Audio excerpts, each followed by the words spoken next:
Bago nga pala pumasok sa trabaho, mag-workout muna ako. Yan, workout. Tapos,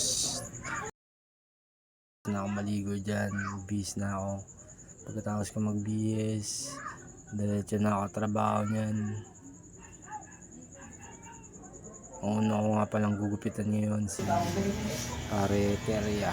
Tapos ko na siya magupitan dyan.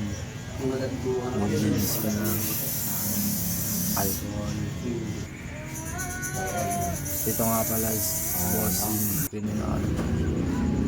Ayan si Jericho. Mid taper ang kanyang gupit. Nagpalagay din siya ng freestyle sa likod. Yan. Let's go. Bossing, isang criminology student. High fade ang kanyang gupit. Number 3 sa taas. Hindi pwedeng mababa. Kasi kung mababa, makukutabad ka. At then, tinanong ko nga pala siya kung tanggalin ko yung bigote niya.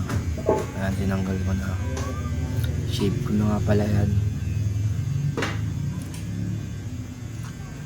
Pagkatapos ko nga pala siyang i-shape. Tapos na.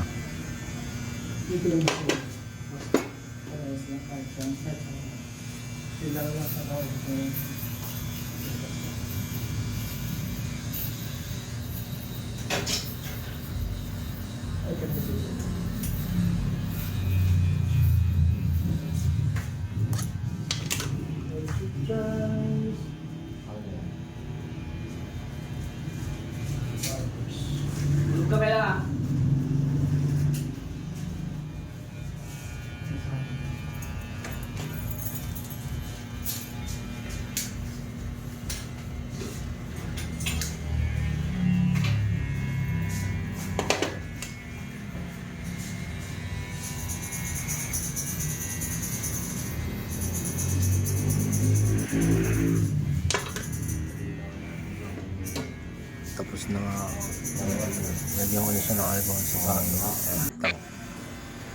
Si boss nga pala, ipit na ko siya ng taper blowout. Taper blowout fringe. Let's go. Tapos na. Yun lang, mid taper blowout fringe bossing. Ito nga pala yung before niya at ito na yung after niya. Let's go. Pogi boss, solid. Salamat. Ito nga pala yung pinagawa ni bossing. Kasi ito na nga. Ito yung before niya at ito na siya ngayon. Let's go. Salamat boss.